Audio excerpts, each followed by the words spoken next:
शादी का कार्ड बांटने के लिए गोपाल को ही रिश्तेदारों के घर जाना पड़ रहा था, जहां गोपाल को खाने पीने के लिए बहुत कुछ मिल रहा था। काकी जी, ये मेरी शादी का कार्ड है। पिताजी शादी की तैयारियों में व्यस्त हैं, इसलिए वे आ नहीं पाए, लेकिन आप सब लोग शादी में जरूर आइएगा। 24 तारीख को मेरी शादी है। गोपाल बेटे, मैं और तेरे काका जी, चिंटू, बबली सब लोग तेरी शादी में जरूर आएंगे। ये ले, अपनी शादी की खुशी में मुंह मीठा कर। बेसन का हलवा मैंने अपने हाथों से बनाया है, और ये मावे का लड्डू भी खा ले। ये तेरी बहन बबली ने बनाया है। वाह, बेसन का हलवा और मावे का लड्डू। खूब हलवा और लड्डू खाए। काकी जी, लड्डू तो बड़े स्वादिष्ट हैं। तुझे लड्डू अच्छे लगे? तू रुक, मैं अभी आई। काकी रेसिपी जब दिल करे तब खा लेना। अरे नहीं काकी जी, इसकी कोई जरूरत नहीं। अरे खा ले, इसके बाद तो तू बीवी के हाथ के बने लड्डू ही खाएगा। गोपाल लड्डू का डब्बा लेकर घर आ गया। दूसरे दिन, माँ, मैं शादी का कार्ड लेकर ऑफिस जा रहा हूँ। ऑफिस वालों को भी इनवाइट करना है। हाँ गोपाल बेटे, ऑफिस वालों को शादी में बुलाना मत भूलना। गोपाल शादी के कुछ कार्ड ऑफिस लेकर गया और ऑफिस में सबको शादी में आने के लिए कहा। अरे भाई, गोपाल की शादी होने वाली है। शादी से पहले बैचलर पार्टी तो बनती है। हाँ हाँ, हमें तो बैचलर पार्टी चाहिए। तो ठीक है, आज शाम को 6 बजे मेरी तरफ से गोपाल की बैचलर पार्टी होगी। आप सब लोग इनवाइटेड हैं। गोपाल के बॉस ने एक बारबेक्यू नेशन में बैचलर पार्टी रखी थी। ऑफिस के सारे लोग पार्टी में आए थे। पार्टी में खाने के लिए इतनी सारी चीजें थी कि उन्हें गिनना भी मुश्किल था। पार्टी में गोपाल ने ढेर सारे पकवान खाए। खाने के बाद गोपाल को बहुत जोर की डकार आई। आज तो मैंने बहुत खा लिया। क्या करूं, खाना इतना स्वादिष्ट था कि मैं खुद को रोक ही नहीं पाया। रात में जब गोपाल घर जा रहा था तो रास्ते में, लगता है आज खाना पचाने के लिए हाजमोला खाना पड़ेगा। गोपाल ने एक दुकान से हाजमोला खरीदा और घर आ गया। गोपाल बेटे, खाना लगा दूं? नहीं माँ, मैंने खाना खा लिया है, तुम लोग खा लो। गोपाल हाजमोला की शीशी लेकर अपने कमरे में आया। वो हाजमोला खाने ही वाला था कि उसकी नजर टेबल पर रखी लड्डू के डब्बे पर गई, जो काकी जी ने दिए थे। हाजमोला बाद में खा लूंगा, पहले लड्डू खा लूं। गोपाल बिना हाजमोला खाए ही सो गया। दूसरे दिन गोपाल जब सोकर उठा तो उसके पेट में बहुत तेज दर्द हो रहा था। आज पेट में इतना दर्द क्यों हो रहा है? मेरा पेट इतना फूला हुआ क्यों है? कल मैंने बहुत ज्यादा खा लिया था, कहीं मेरा पेट न खराब हो जाए। आज कुछ भी नहीं खाऊंगा। दूसरे दिन गोपाल की शादी थी। गोपाल शादी को लेकर चिंतित हो गया कि कहीं पेट की वजह से शादी में कोई अड़चन न आ जाए। गोपाल ने ढेर सारा हाजमोले की गोली खा ली। हाजमोले की गोली से शायद पेट को आराम मिले। गोपाल ने उस दिन कुछ नहीं खाया। सारा दिन गोपाल माता पिता के साथ शादी की शॉपिंग करता रहा। दूसरे दिन सुबह में गोपाल के पेट में गुड़ गुड़ गुड़ की आवाज होने लगी। ये क्या हो रहा है? मेरे पेट में इतनी मरोड़े क्यों हो रही हैं? गोपाल को बहुत तेज प्रेशर आ गया। वो भागकर टॉयलेट की तरफ गया। गोपाल को तेज प्रेशर के साथ लूज मोशन हुआ। अब कितना हल्का महसूस हो रहा है। लेकिन ये क्या, थोड़ी देर बाद गोपाल के पेट में फिर से मरोड़े होने लगी और उसे फिर से बहुत तेज प्रेशर आ गया। वो फिर भागकर टॉयलेट गया। इस बार भी उसे लूज मोशन हुआ। ये क्या हो रहा है? कहीं मेरा पेट तो नहीं खराब हो गया? अब मैं क्या करूँगा? आज तो मेरी शादी है, सब मेरी। गोपाल बेटे तैयार हो जा, हमें बारात लेकर लड़की वालों के घर के लिए निकलना है। ठीक है माँ, तुम सारी तैयारी करो, मैं अभी आता हूँ। घर के बाहर बैंड बाजे वाले आ गए थे। बारात में जाने वाले सारे रिश्तेदार गोपाल का इंतजार कर रहे थे, लेकिन गोपाल को तो दस्त लग गए थे। वो बार बार टॉयलेट जा रहा था। मनोरमा देवी फिर आईं और गोपाल के कमरे में गईं, तो उन्होंने देखा कि गोपाल टॉयलेट में है। गोपाल बेटे, बारात निकलने में देर हो रही है, फिर शादी का मुहूर्त निकल जाएगा, जल्दी तैयार हो जा बेटा। तुम चलो माँ, मैं आ रहा हूँ। इधर गोपाल को बार बार दस्त लग रहे थे, जिस कारण बारात निकलने में देर हो रही थी। उधर लड़की वाले बारातियों का इंतजार कर रहे थे। बारात नहीं आने के कारण रिश्तेदार आपस में बातें करने लगे कि बीना के माता पिता बारात नहीं आने के कारण परेशान थे।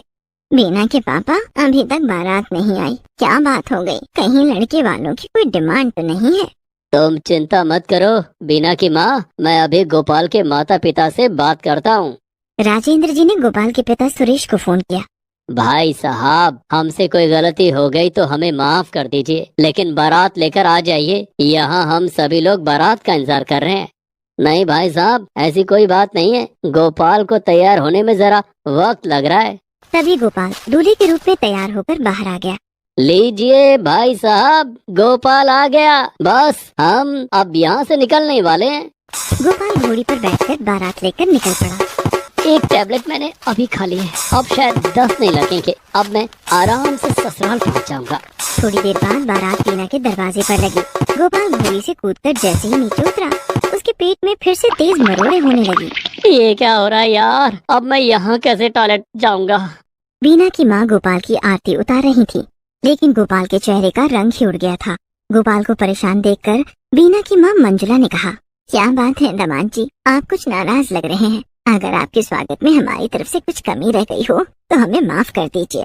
नहीं माँ जी, ये आप क्या कह रही हैं? आपकी तरफ से किसी चीज की कोई कमी नहीं है। वो जरा यूं ही नई जगह है ना, और भीड़ भी बहुत है, इसलिए घबराहट लग रही है। थोड़ी देर में ठीक हो जाऊंगा। स्वागत के बाद गोपाल को जयमाला की रस्म के लिए स्टेज पर ले जाया गया। जयमाला की रस्म होने ही वाली थी। बीना भी अपनी सहेलियों के साथ स्टेज पर आ गई। इधर गोपाल का प्रेशर बढ़ता ही जा रहा था।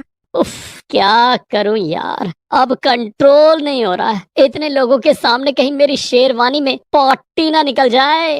गोपाल के चेहरे के हाव भाव साफ साफ बता रहे थे कि वो किसी मुसीबत में है। इधर जयमाला की रस्म शुरू हो चुकी थी और बीना ने जयमाला गोपाल के गले में डाल दी। अब गोपाल की बारी थी, लेकिन जैसे ही गोपाल ने जयमाला अपने हाथ में उठाई, जोर से उसकी हवा छूट गई। पूरे मंडप में बदबू फैल गई। गोपाल का प्रेशर भी बेकाबू हो चुका था। गोपाल के मुंह से आवाज निकली, अब और बर्दाश्त नहीं होता। बिना, मुझे 10 लग रहे हैं, बहुत जोर का प्रेशर आ रहा है। जयमाला की रस्म बाद में करूंगा, पहले मुझे टॉयलेट ले चलो। उसके पीछे पीछे जाने लगा। जयमाला की रस्म अधूरी छोड़कर दूल्हे को दुल्हन के पीछे पीछे जाता देख शादी में आए लोग हैरान रह गए। ए राम, क्या जमाना आ गया है, अभी जयमाला की रस्म भी नहीं हुई और दूल्हा दुल्हन हनीमून मनाने चल दिए। और लोग भी न जाने क्या क्या बोलने लगे। इधर बीना गोपाल को अपने कमरे में ले गई और उसे टॉयलेट का रास्ता दिखाया। टॉयलेट में जाकर गोपाल को काफी राहत महसूस हुई। इधर इन सब बातों से अनजान बीना के माता पिता बीना के कमरे में आ गए। वे दोनों काफी गुस्से में थे। बीना, क्या हमने तुम्हें यही संस्कार दिए? तुम शादी के मंडप को छोड़कर दूल्हे के साथ रंग रलियां मनाने यहाँ आ गई। बेटी, शादी होने का तो इंतजार कर लेती। तभी गोपाल टॉयलेट से बाहर आ गया और बीना के माता पिता से बोला, माँ जी, बाबूजी, इसमें बीना की कोई गलती नहीं है। दरअसल मुझे 10 लग रहे हैं। मैंने ही बीना को कहा था कि मुझे टॉयलेट तक ले जाए, नहीं तो सारे मेहमानों के सामने मेरी बड़ी बेइज्जती हो जाती। 10 के कारण ही बारात आने में भी देर हो गई। गोपाल ये सब बोल ही रहा था कि उसके पेट में फिर से मरोड़े होने लगी और वो भागकर टॉयलेट में गया। गोपाल की हालत बिगड़ता हुआ देखकर बीना के पिता राजेंद्र ने फोन करके डॉक्टर को बुलाया। डॉक्टर ने घर आकर गोपाल का चेकअप किया। इन्होंने काफी उल्टा सीधा खाया है, जिस कारण इनका पेट खराब हो गया है। मैं एक इंजेक्शन लगा देता हूँ, थोड़ी देर में दस्त रुक जाएंगे। इन्हें अभी। डॉक्टर ने गोपाल को एक इंजेक्शन लगाया। थोड़ी देर आराम करने के बाद गोपाल बिल्कुल ठीक हो गया, जिसके बाद जयमाल की अधूरी रस्म पूरी की गई। अब गोपाल बहुत खुश था, लेकिन अपनी ही शादी में वो कुछ भी नहीं खा सकता था, क्योंकि डॉक्टर ने उसे कुछ भी खाने के लिए मना किया था। शादी में आए सभी मेहमानों को तरह तरह के पकवान खाता देखकर उसका भी खाने का बहुत मन हो रहा था। Control Gopal, control. कुछ खाया तो लेने के देने पड़ जाएंगे। अभी तो पूरी रात जागना है और शादी की रस्में पूरी करनी है। इस तरह से ये कहानी है 10 बच्चों के बाप घनश्याम की।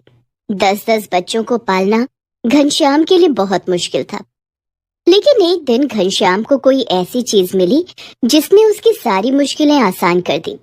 तो देखते हैं क्या थी वो चीज और घनश्याम ने अपने 10-10 बच्चों को कैसे पाला। रात के 10 बज चुके थे। घनश्याम खाना खाकर सोने ही जा रहा था कि तभी उसने घर के बाहर बच्चों के रोने की आवाज सुनी। घनश्याम ने बाहर जाने के लिए जैसे ही घर का दरवाजा खोला, उसने देखा कि उसके दरवाजे पर 2 नवजात बच्चे रखे हुए थे। दोनों बच्चे बहुत जोर जोर से रो रहे थे। हे भगवान, इन नवजात बच्चों को यहाँ रखकर कौन चला गया है? मुझ गरीब के घर को अनाथालय समझ रखा है। अब मैं 10-10 बच्चों को कैसे पालूंगा? जी हाँ, सही सुना आपने, 10-10 बच्चे। दरअसल घनश्याम एक गरीब मजदूर था। वो मजदूरी करके थोड़े बहुत पैसे कमाता और अपने परिवार का गुजारा करता था। लेकिन वो जो भी पैसे कमाता उससे उसके और उसके परिवार का एक वक्त का खाना भी भरपेट नहीं मिल पाता था, क्योंकि घनश्याम के अपने 8-8 बच्चे थे और आखिरी 8वें बच्चे को जन्म देते वक्त उसकी पत्नी राधा की मौत हो गई थी। घनश्याम अकेला ही अपने बच्चों को पाल रहा था। बेचारा घनश्याम उन दोनों मासूम बच्चों को दूध पिलाकर सुला देता है। दूसरे दिन, अब इन दोनों बच्चों को छोड़कर काम पर कैसे जाऊं? अगर काम पर नहीं जाऊंगा तो आज रात के खाने के लिए पैसे कहाँ से आएंगे और इन बच्चों के लिए दूध का इंतजाम कैसे करूंगा? घनश्याम ये सब सोच ही रहा था कि तभी उसकी सबसे बड़ी बेटी त्रिशा बोली, बाबा आप परेशान मत हो, आप अपने काम पर जाओ, इन बच्चों को मैं संभाल लूंगी। त्रिशा बेटी, तुमने मेरी बहुत बड़ी मुश्किल हल कर दी है। अब मैं काम पर जा सकता हूँ। तुम अपना और बाकी बच्चों का ख्याल रखना।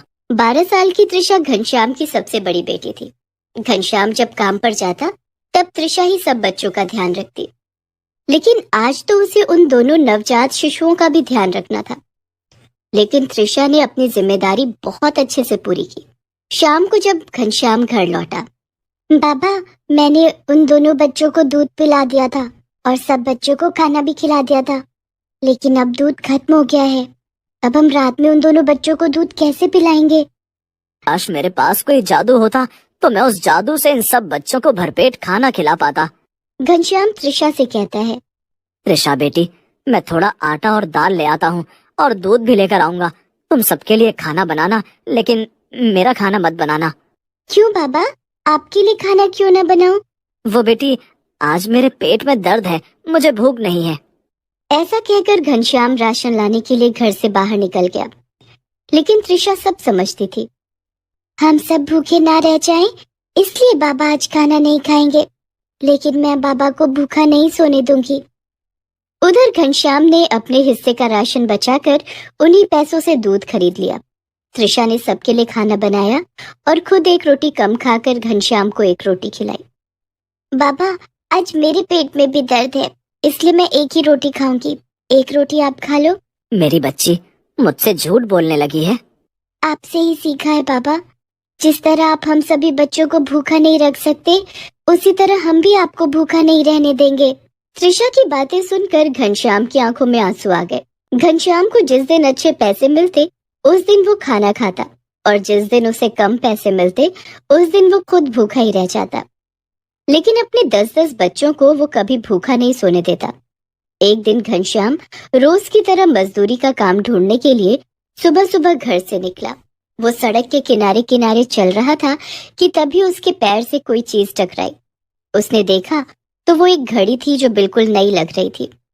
घनश्याम ने उस घड़ी को उठा लिया। अरे ये किसकी घड़ी है? ये तो बहुत महंगी लग रही है। लगता है किसी ने अभी अभी इस घड़ी को दुकान से खरीदा था।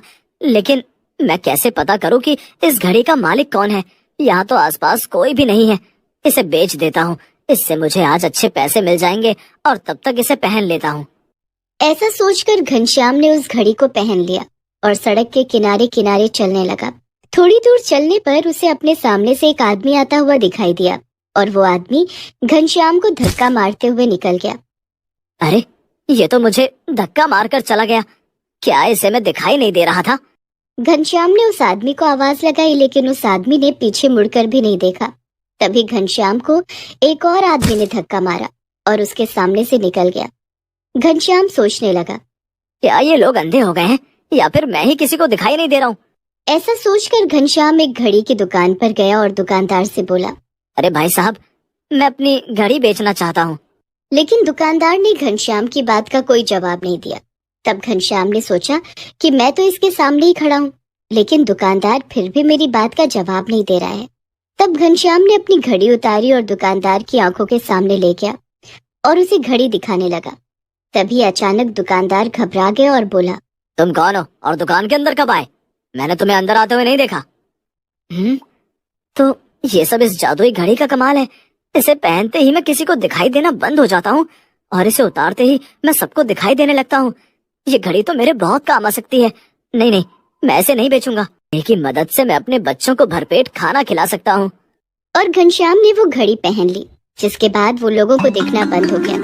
उसके बाद घनश्याम सबसे पहले कपड़े की एक बड़ी सी दुकान में गया और वहां से उसने अपने 10 बच्चों के लिए कपड़े उठा लिए। उसके बाद घनश्याम खाने की दुकान पर आ गया और वहां से उसने बहुत सारी फल, मिठाइयाँ और खाने के दूसरे सामान भी उठा लिए। और सबसे अंत में घनश्याम एक बड़ी सी राशन की दुकान में गया और वहां से उसने महीने भर का राशन उठा लिया। अपनी अपनी दुकानों से सामान को हवा में जाता हुआ देखकर सारे दुकानदार घबरा गए और कोई भूत या चुड़ैल का साया समझकर दुकान छोड़कर भाग खड़े हुए। भूत, भागो भागो भागो, भूत आया, भूत, भागो रे। घनश्याम ये सब देखकर हंसने लगा और हंसता हुआ वो सारा सामान लेकर अपने घर आ गया। घर के दरवाजे पर आकर उसने अपनी जादुई घड़ी उतार दी।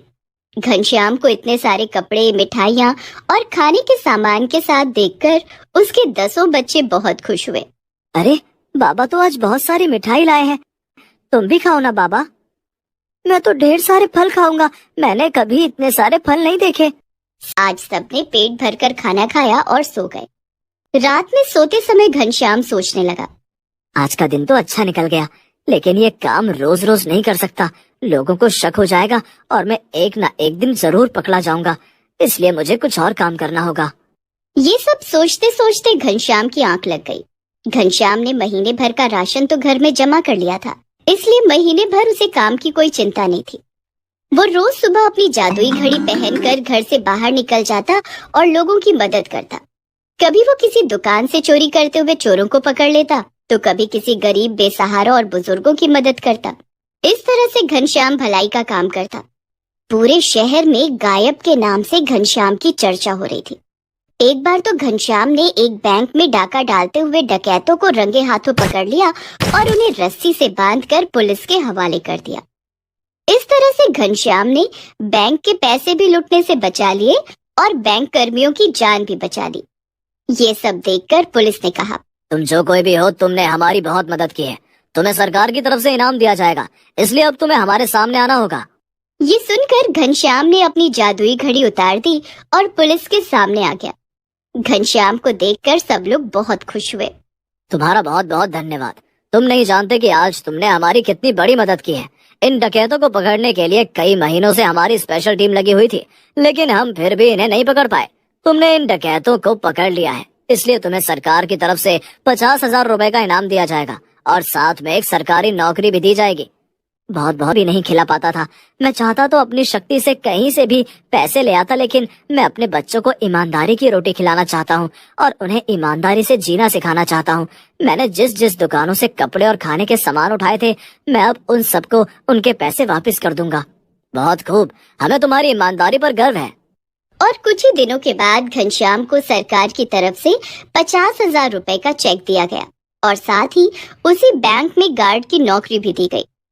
उन पैसों से सबसे पहले घनश्याम ने उन सभी दुकानदारों को उनके पैसे लौटा दिए जहां से वो सामान उठाकर लाया था, और बचे हुए पैसों से घनश्याम ने अपने बच्चों के लिए कपड़े, खिलौने और मिठाइयां खरीदी। अब घनश्याम रोज ड्यूटी पर भी जाने लगा। घनश्याम और उसके 10-10 बच्चों के गरीबी के दिन दूर हो गए थे। घनश्याम ने अपने 10 बच्चों का नाम सरकारी स्कूल में लिखवा दिया था। अब मुझे इस जादुई घड़ी की जरूरत नहीं है, लेकिन मैं इस घड़ी को हमेशा अपने पास रखूंगा। हो सकता है फिर कभी इसकी जरूरत पड़ जाए। और इस तरह से घनश्याम अपने 10-10 बच्चों के साथ खुशी खुशी रहने